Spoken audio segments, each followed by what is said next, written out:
反莱猪的公投，也就是这个议题的确还是牵动跟美国的一些关联哦。从这件事情来看到，美国真的会是在这样的一个公投议案里面很重要的影响的一些关键吗？未来会怎么样走？不知道您怎么看呢？从这次台湾4大公投给我的感觉呢，就是国民党好像已经变成了一个搅局者，他们利用公投的权利给民进党、给执政党来制造麻烦，同时呢，又想趁机造势来发动一波全国的动员，为他们未来的选举做准备。也就是说，他们并不是真心的去关心公投的具体议题，他们是借由公投和部分台湾人对民进党的某些政策的不满，来给自己获取政治的利益和政治资本，给自己加分。他们甚至不是为反对而反对了，他们是为自己而反对。他们并不是真心的说反对某些政策，因为有时候有些政策是他们自己过去支持过的，对吧？比如说莱特多巴胺，当年就是马英九在他的任上开放了美国来牛的进口，他自己都说过，没有任何的科学依据来证明这个食用饲料添加了莱克多巴胺的这个肉类会对人体有害。现在国民党自己也承认了，说他们知道这个莱猪的公投如果通过的话，会让台湾处境艰难，但是他们仍然要动员拼通过。这些新闻都可以找到的啊，自由社会就这个好处啊，这些政客的言论都有出处的，都有记录的，你没法抵赖啊，除非你是公然的来撒谎。所以说，国民党是把党的利益已经凌驾在国家利益之上了。他要想方设法的给民进党的执政来搞破坏，但这么做呢，又很难不让人去联想到他背后的中共的影子。共产党跟国民党在这个立场上是完全一致的，中共的党媒官媒也在极力的渲染这次的公投来帮国民党造势。但问题是呢，共产党的所有努力到了台湾会让这个国民党更加难堪会更被台湾人唾弃。我最初的预想是公投有可能会1、2项通过，1、2项没通过。毕竟这个民进党的很多政策在很多情况底下也不是说没有人反对还有不少市民会基于自身的利益去考虑去投票让这个公投通过。比方说藻礁比方说这个核四的问题，他们这么投当然也无可厚非了。但是没想到民进党这次大获全胜，这也能看出现在台湾民意的转向。我觉得这是非常令人惊喜的一个现象现在已经有不少台湾人更加的了解了这个世界的格局，明白台湾自身的处境，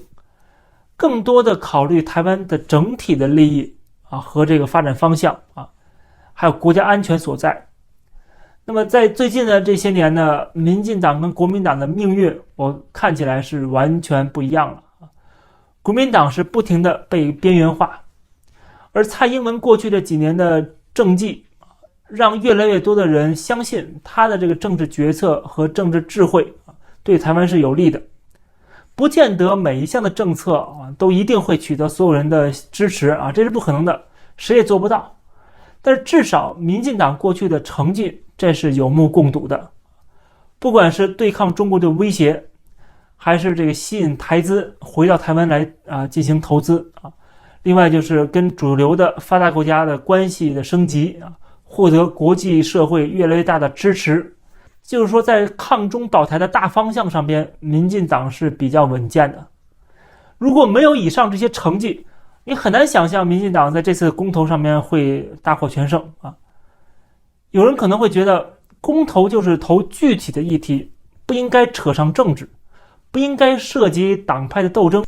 但我觉得这是很幼稚的幻想。公投本身就是属于政治操作和政治动员，在公投当中各个政党也可以从中获利的，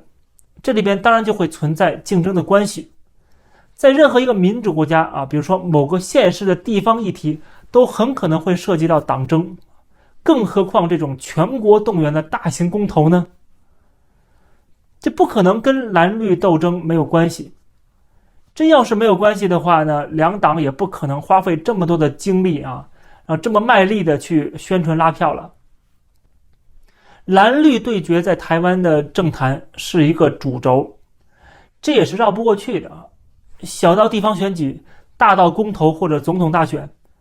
这基本上都是蓝绿二选一。就像在国际上面中美新冷战的这个打响之后，那么每国家呢，它都要选边站的，都是一样道理。虽然有人可能会觉得现在还可以左右逢源但是形势就是朝着这个两大阵营逐渐对立的这个方向发展的。有人不愿意那也没用最后一定会是脚踏两只船，必成落水狗。所以选择蓝营还是绿营，就像是选择欧美阵营还是选择中共阵营，其实都是一样的道理甚至这两个是连在一起的你选择蓝营，那你就要面对背后可能会出现的中共；如果选择绿营，那你就要面对背后的美国。因为这直接涉及到了台湾的主权、民主自由的制度和台湾人今天的生活方式所以说蓝绿对决的影响，它往往会覆盖过那些具体的民生政策。你选择了国民党，就是选择了共产党，那就是选择了和欧美自由世界为敌。这是台湾人必须要面对的一个现实。如果台湾没有了人权，没有了自由跟中国大陆一起被全球孤立，那么你就算地方政策具体你怎么样或者是否令你满意，这些问题都不重要了，因为人民已经没有发言权了，对吧？香港就是一个很好的案例。那么有人还可能会质疑，当然我也听到了这样的声音，就是说很多人他抛弃了国民党，但是又不愿意让民进党一党独大，但是呢他不投民进党的话呢，又可能会让国民党获胜，所以他们就很纠结，很为难。那确实中国共产党和这个国民党都在宣传一个说法，就是不能让民进党独大不能让民进党独裁。这次公投结果出来之后，国民党还说什么公投已死民主已死我还看到这个蔡英文在连任之后，当时这个香港亲共的亚洲周刊还用封面的文章来讽刺蔡英文是独裁者。这些说法其实是非常可笑的，是站不住脚的。就是民进党就算是长期执政，这也不代表台湾就没有民主。我们比方说日本的自民党最长的时候，他一口气执政了38年。我所在的加拿大自由党曾经连续执政10几年这是经常会发生的，有一次还超过了20年。但是这并不代表日本跟加拿大就不是民主国家他们也是非常制度很完善的民主国家。所以说是否民主不是看一个政党它这个执政的时间长短，而是看人民是不是有自由选择的投票权利，这才是一个应该有的正确的衡量标准。就算民进党在执政10年只要是人民一票一票选上来的，那它就是合法的回到刚才的莱州的问题上面，公投现在没有通过，可以说国民党这次借机要对民进党阻击的这个彻底失败，那么同时也暴露了自己在这个支持度上面和动员力上面的很大的缺陷。这对民进党来讲，对现在的蔡英文的执政团队来讲，肯定是一件非常值得庆幸的事儿。台湾人通过这次公投展示了民意不仅向台湾人展示了，也向全世界展示了，向美国人展示了民意，他们支持现在的蔡英文的政府。那么也就扫清了以后加强台美关系的这个障碍。那么蔡英文可以继续的按部就班的来开拓台湾产品的国际市场，加强跟西方国家特别是美国的贸易往来，然后恢复跟美国的自由贸易的谈判那么台湾跟欧美国家的这个贸易和外交关系的这个紧密它越紧密就越能提高自己在印太地区的战略地位，同时越能保护自己的安全。可以说今天的民进党政府的这个执政思路符合台湾的整体的国家安全和国家利益，也符合台湾的主流民意，更符合今天这个中美博弈这个大背景之下的国际格局。所以这次公投也代表台湾拥有自由民主。我相信呢，即使是民进党拥有了民意，然后长期执政，也还是会受到媒体和人民的监督的啊，还有就是其他政党的制衡。所以我对台湾的未来是很有信心的。